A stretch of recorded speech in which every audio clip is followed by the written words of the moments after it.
بسم اللہ الرحمن الرحیم۔ السلام علیکم ورحمۃ اللہ وبرکاتہ۔ 12ویں پارے کا آغاز ہوتا ہے جبکہ سورہ ہود کا سلسلہ جاری ہے۔ رکو نمبر 2۔ اگر کبھی ہم انسان کو اپنی رحمت سے نوازنے کے بعد پھر اس کو محروم کر دیتے ہیں تو مایوس ہوتا ہے اور ناشکری کرنے لگتا ہے، اور اگر اس مصیبت کے بعد جو اس پر آئی تھی ہم اسے نعمت کا مزہ چکاتے ہیں تو کہتا ہے میرے تو سارے دلدل دور ہو گئے ہیں۔ پھر وہ پھولا نہیں سماتا، اکڑنے لگتا ہے۔ اس عیب سے پاک اگر کوئی ہیں تو وہ لوگ جو صبر کرتے ہیں اور نیکوکار ہیں، جو لوگ بس اس دنیا کی زندگی اور اس کی خوش نمائیوں کے طالب ہیں، ان کی کارگزاری کا سارا پھل ہم انہی کو دے دیتے ہیں، اور کوئی کمی نہیں کی جاتی، مگر آخرت میں ایسے لوگوں کے لیے آگ کے سوا کچھ نہیں۔ خدا کی لعنت ہے ان ظالموں پر جو خدا کے راستے سے لوگوں کو روکتے ہیں، اس کے راستے کو ٹیڑھا کرنا چاہتے ہیں اور آخرت کا انکار کرتے ہیں۔ سورہ ہود رکو نمبر 3۔ نوح علیہ السلام نے اپنی قوم سے کہا، میں تم لوگوں کو صاف صاف خبردار کرتا ہوں، اللہ کے سوا کسی کی بندگی نہ کرو ورنہ تم پر دردناک عذاب آئے گا۔ قوم کے سرداروں نے کہا، تم تو ایک انسان ہو ہم ہی جیسے، اور تمہاری پیروی کرنے والے ہماری قوم کے ارذل ہیں۔ نوح علیہ السلام نے جواب دیا، میں تم سے نہیں کہتا میرے پاس اللہ کے خزانے ہیں، نہ یہ کہتا ہوں کہ میں غیب کا علم رکھتا ہوں، نہ میرا یہ دعویٰ ہے کہ میں فرشتہ ہوں، اور یہ بھی نہیں کہہ سکتا جن لوگوں کو تمہاری آنکھیں حقارت سے دیکھتی ہیں انہیں اللہ نے کوئی بھلائی نہیں دی۔ آخرکار قوم نے عذاب کی مانگ کی۔ نوح علیہ السلام نے کہا، عذاب تو اللہ ہی لائے گا اور تم اسے روکنے کا بل بوتا نہیں رکھتے۔ سورہ ہود رکو نمبر 4۔ ہم نے نوح علیہ السلام کو وحی کی کہ ایک کشتی بناؤ۔ جب نوح کشتی بنا رہا تھا تو اس کی قوم کے سردار اس کا مذاق اڑاتے تھے۔ ہم نے نوح سے کہا، ہر قسم کے جانور کا ایک ایک جوڑا کشتی میں رکھ لو، اپنے گھر والوں کو بھی سوائے ان کے جن کی نشاندہی پہلے کی جا چکی ہے اس میں سوار کرا دو۔ ان لوگوں کو بٹھا لو جو ایمان لائے ہیں۔ وہ تھوڑے ہی لوگ تھے جو کشتی میں سوار ہو گئے۔ نوح علیہ السلام نے کہا، اللہ ہی کے نام سے اس کا چلنا ہے اور اس کا ٹھہرنا بھی، میرا رب غفور رحیم ہے۔ نوح نے اپنے بیٹے سے کہا، میرے ساتھ سوار ہو جا، کافروں کے ساتھ نہ رہ۔ بیٹے نے کہا، میں اس پہاڑ پر چڑھ جاؤں گا جو مجھ کو پانی سے بچا لے گا۔ پھر ایک پانی کی موج نے نوح کے بیٹے کو دبوچ لیا۔ جب پانی زمین پر بیٹھ گیا تو حکم ہوا، اے نوح اتر جا، ہماری طرف سے سلامتی اور برکتیں ہیں تجھ پر اور ان لوگوں پر جو تیرے ساتھ ہیں۔ سورہ ہود رکو نمبر 5۔ اور عاد کی طرف ہم نے اس کے بھائی ہود علیہ السلام کو بھیجا۔ اس نے کہا، اے قوم، اللہ کی بندگی کرو، تمہارا خدا کوئی اس کے سوا نہیں ہے۔ اے میری قوم، اپنے رب سے معافی چاہو اور اس کی طرف پلٹو، وہ تم پر آسمان کے دہانے کھول دے گا، تمہاری موجودہ قوت پر مزید قوت کا اضافہ کرے گا، تم مجرم بن کر منہ نہ پھیرو۔ قوم نے کہا، تیرے کہنے سے ہم اپنے معبودوں کو نہیں چھوڑ سکتے، ہم سمجھتے ہیں تجھ پر ہمارے معبودوں میں سے کسی کی مار پڑ گئی ہے۔ حضرت ہود علیہ السلام نے کہا، میرا بھروسہ اللہ پر ہے جو میرا رب بھی ہے اور تمہارا رب بھی، کوئی جاندار ایسا نہیں جس کی چوٹی اس کے ہاتھ میں نہ ہو۔ قوم نے نہ مانا، آخرکار ان پر پھٹکار پڑی، اس دنیا میں بھی اور قیامت میں بھی۔ سورہ ہود رکو نمبر 6۔ سمود کی طرف ہم نے ان کے بھائی صالح علیہ السلام کو بھیجا۔ اس نے کہا، اے میری قوم، اللہ کی بندگی کرو، اس کے سوا تمہارا کوئی خدا نہیں ہے، تم اس سے معافی چاہو، اس کی طرف پلٹ آؤ، یقیناً میرا رب قریب ہے اور دعاؤں کا جواب دینے والا ہے۔ قوم نے کہا اے صالح، تجھ سے تو ہم کو بڑی توقعات وابستہ تھیں، تو ہم کو ان معبودوں کی پرستش سے روکتا ہے جسے ہمارے باپ دادا پوجتے تھے۔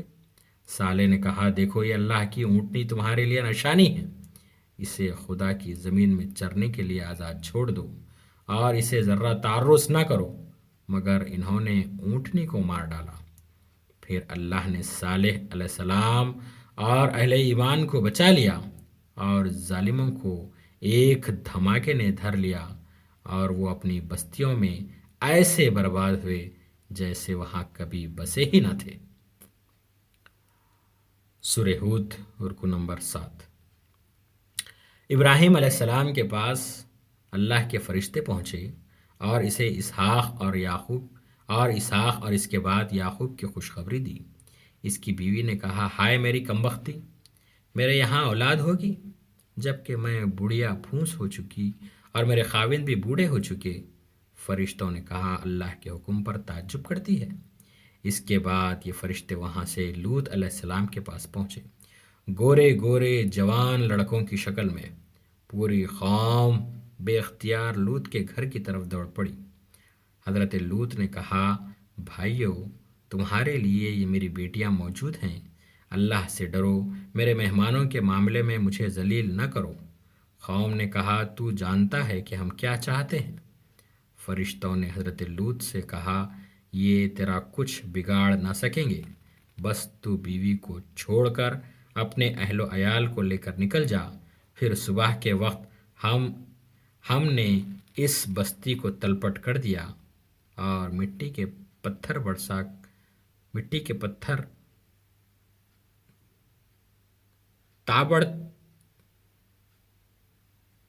تابڑ توڑ برسائے۔ مٹی کے پتھر تابڑ توڑ برسائے۔ سورہ ہود رکو نمبر 8۔ اور مدین والوں کی طرف ہم نے ان کے بھائی شعیب علیہ السلام کو بھیجا۔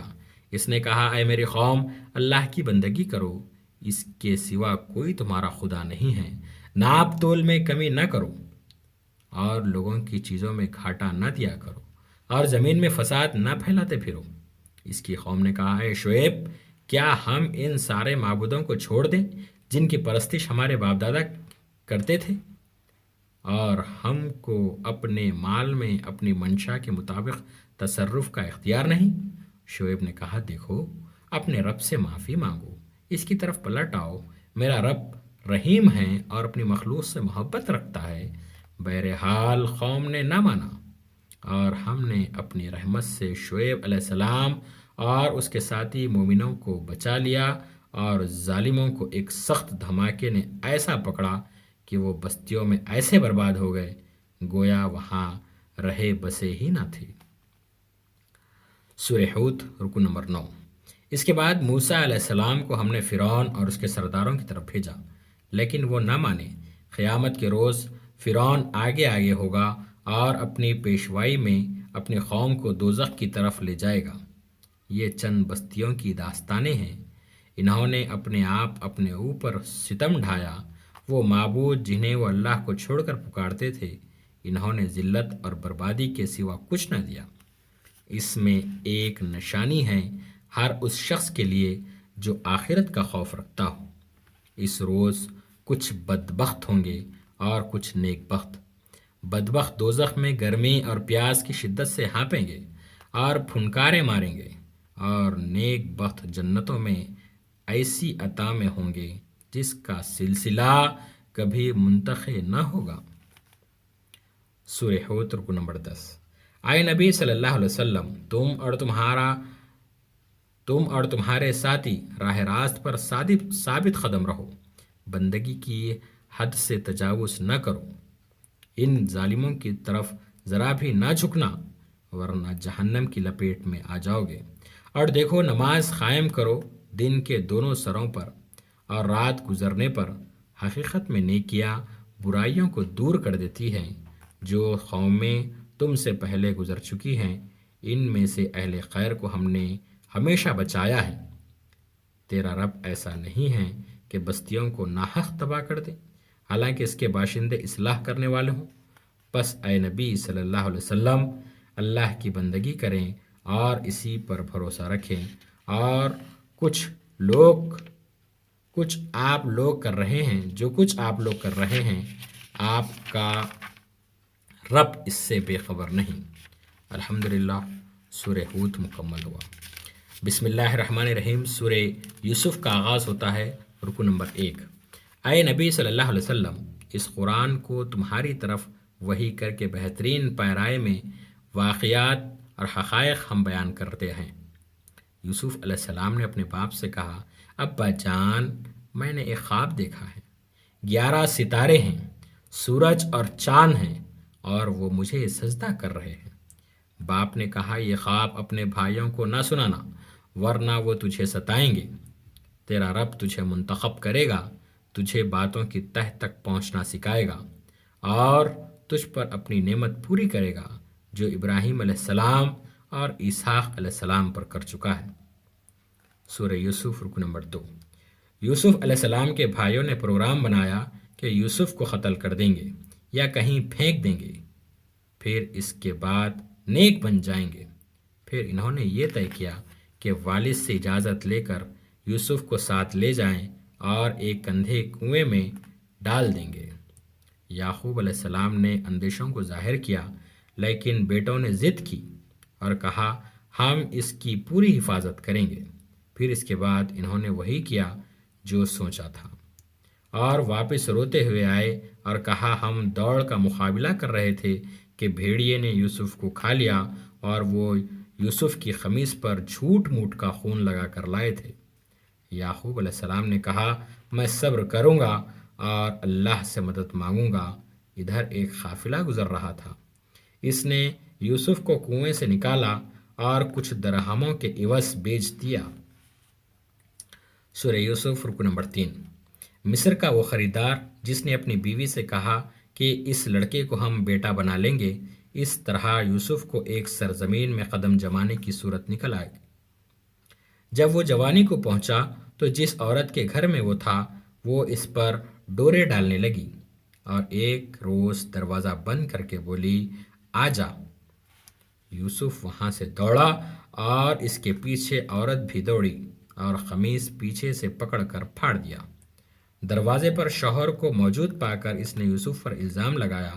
یوسف نے صفائی پیش کی۔ کنبے والوں میں سے ایک شخص نے گواہی دی، اگر قمیص آگے سے پھٹا ہو تو عورت سچی اور یہ جھوٹا، اگر قمیص پیچھے سے پھٹا ہو تو عورت جھوٹی، یہ سچا۔ شوہر نے دیکھا کہ قمیص پیچھے سے پھٹا ہوا ہے اور عورت کی چالاکی کو سمجھ گیا اور کہا، یوسف سے معافی مانگ۔ سورہ یوسف رکو نمبر 4۔ شہر کی عورتوں میں چرچا ہوا کہ عزیز کی بیوی اپنے نوجوان غلام کے اوپر فریختہ ہے، تو اس نے تمام عورتوں کو جمع کیا اور ہر ایک کی ضیافت کے لیے پھل اور چھری رکھ دی۔ جب عورتیں پھل کاٹ رہی تھیں، اس وقت اس نے یوسف کو اشارہ کیا کہ سامنے سے گزر جا۔ جب عورتوں کی نگاہ اس پر پڑی تو وہ دنگ رہ گئیں اور اپنے ہاتھ کاٹ بیٹھیں۔ یوسف کی بیوی نے کہا، یہی ہے وہ شخص جس نے میں نے رجھانے کی کوشش کی، مگر یہ بچ نکلا۔ اگر یہ میرا کہا نہ مانے گا تو قید کیا جائے گا۔ یوسف علیہ السلام نے اپنے رب کو پکارا، اے میرے رب، قید مجھے منظور ہے بنسبت اس کے کہ میں وہ کام کروں جو یہ لوگ مجھ سے چاہتے ہیں۔ اگر تو نے ان کی چالوں کو مجھ سے دفع نہ کیا ہوتا تو میں ان کے دام میں پھنس جاؤں گا اور جاہلوں میں شامل رہوں گا۔ اللہ نے اس کی دعا سن لی اور عورتوں کی چالیں اس سے دفع کر دیں۔ سورہ یوسف رکو نمبر 5۔ حضرت یوسف علیہ السلام قید خانہ پہنچا دیے گئے۔ 2 غلام اور بھی ساتھ تھے۔ ایک دن دونوں نے الگ الگ خواب دیکھے۔ دونوں نے یوسف علیہ السلام کے سامنے اپنے خواب کو بیان کیا اور تعبیر مانگی۔ جیل خانے میں انہوں نے قیدیوں کو اللہ کی طرف بلایا، اے زندان کے ساتھیوں، تم خود ہی سوچو کہ بہت سے الگ الگ خدا بہتر ہیں۔ کیا یہ وہ ایک اللہ جو سب پر غالب ہے؟ اس کو چھوڑ کر اس کو چھوڑ کر تم جن کو پوچھتے ہو وہ تو بس چند نام ہیں جو تمہارے باپ دادا نے رکھ لیے ہیں، جس کے لیے اللہ کی طرف سے کوئی سند نہیں ہے۔ اللہ کے سوا تم کسی کی بندگی نہ کرو، یہی ٹھیک طریقہ زندگی ہے۔ پھر انہوں نے ان دونوں کی خوابوں کی تعبیر بتا دی۔ الحمدللہ 12واں پارہ مکمل ہوا۔ السلام علیکم ورحمۃ اللہ وبرکاتہ۔